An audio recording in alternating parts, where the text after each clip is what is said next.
the real conversations.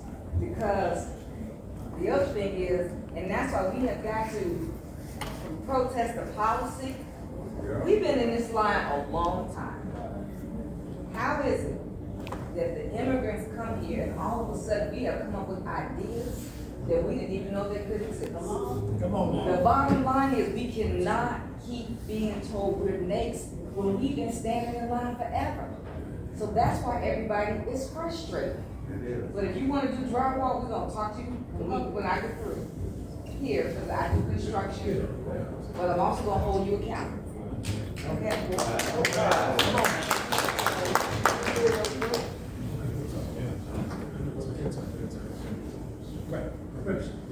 Go ahead, Mike.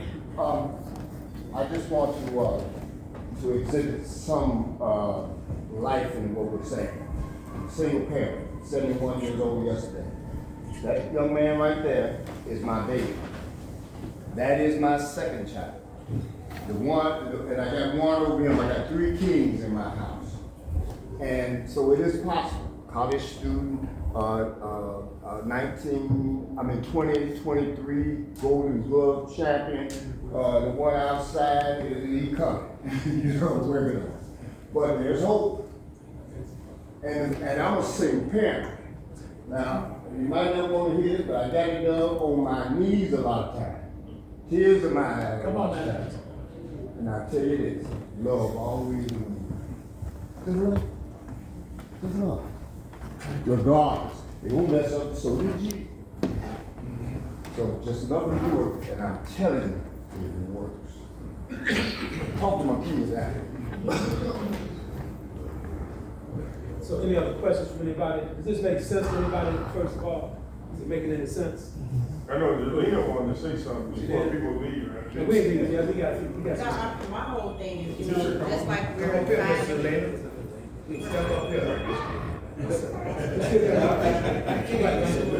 No, all I want to say is just like our city and our state has found millions of dollars to invest in the illegals, because that's what they are, illegals.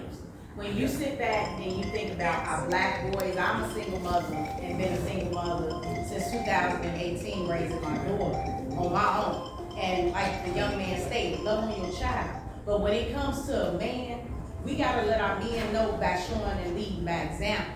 The next generation gotta have something to look up to. And when you talk about the migrants who are jumping in front of our black men, I'm a black woman, but I'm gonna fight for my black man, right or wrong. I'm gonna fight for him because it ain't many of us, and I come from them. So when you sit here and he says he loves and he can do drywall and tile, I own a home. My house bleeding from black contractors that do nothing, but I'd rather give my dollar to someone who looks like me than someone who's not gonna take it out of the community as well.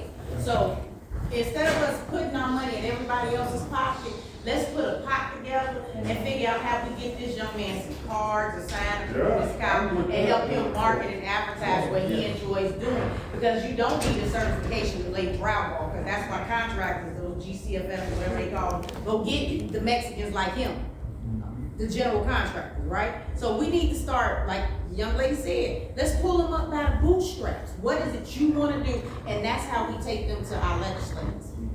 You have a driver's license? Me? No. You gotta get that too. I don't know what's wrong with these young guys that don't want to get a driver's license. When I was 16, when I was 15, I had my permit. I couldn't wait to drive. These young people, white, black, brown, it don't matter. They don't want to drive.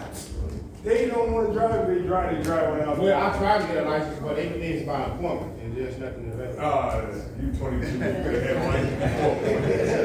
They're gonna get you a license. The young brothers might want to share something, you want to really dedicate some of the time. And one of the young brothers just come in, they got something you want. How we can help you all more, that's what this is talking about. What do you all think? Yeah, go ahead, come on. We can help the young brothers. Come on, speak, brother. I see And young you. sisters too, you know. You want to say something? I see that, brother. You want to say something, brother? Yeah. You want to say what's how we can help you out a little bit more, consider what's going on in Chicago? How we can help you from becoming one of the news stories. What we need to do. Probably like get young folks to focus on their IDs more. IDs? Yeah. Like if it's a town study, you use your ID, folks. Let them know it's an early age. Okay, they need ID. Okay, that's a good A resource. lot of young brothers don't have IDs. Yeah. Okay. That's important. How about you know, I worked in construction too. I was an electrician. How about adding trades back into the public schools? Like what happened to that? That's something that's needed. Or also the military, because I'm a veteran too. How about giving, you know, these boys more options? Because as we know, the public schools are failing. So I would have to ask the young brothers that question. What do y'all think about young guys? Are they interested in working in the trades? Learning the trade. Yeah, let's be A straight. life trade that you can transfer over to a life skill. They interested? Okay, what about construction work, all that kind of stuff? Y'all think the young brothers would be interested? Okay, we just need to know. We're trying to come up with some ideas, that's all. But you got state rep them been advocating for years to get a trade school back on the west side of Chicago. And that goes back to us once again, like you stated, T.O., instead of us trying to be chiefs and no Indians, we gotta work together in order to get the things that our community need. Because the mindset, like he said, who's gonna go work in McDonald's? At the end of the day, our communities are disinvested and there's nothing I'm gonna to have to see. challenge that a little bit, because I can be transparent with everybody. What, 79, 78, what's older than most people here. I used to make $20 a day. I used to work a day there. And that was enough money when I was living in the projects back then.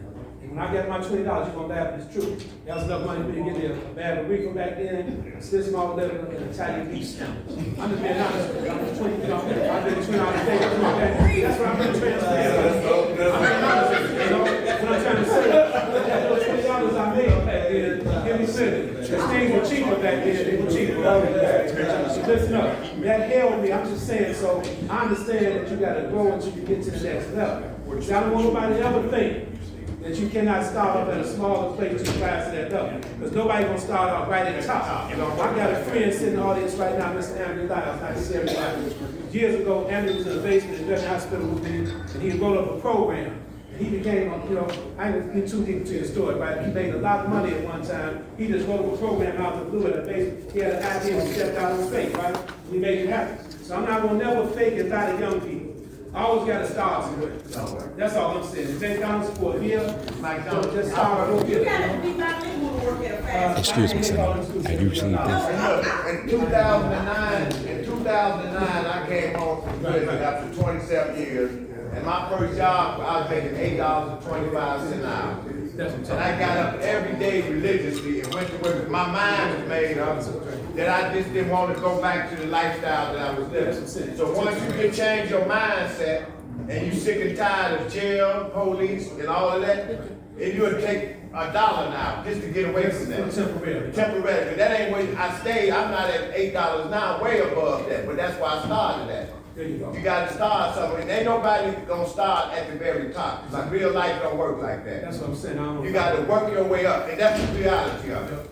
I mean, I understand what you're saying for McDonald's. I would, if my first came, I would've took a job at McDonald's. After 27 years, I was working for $15 a month for 27 years. Yeah, I understand that, but right now in 2023, nobody's going to go work at McDonald's. I mean, You know what, I'm letting you gonna say that, but there, we gotta get you now, because let me tell you the difference in McDonald's wage versus saying that I'm gonna do something in the street because I don't wanna work at McDonald's. Imagine the wage that you get in prison.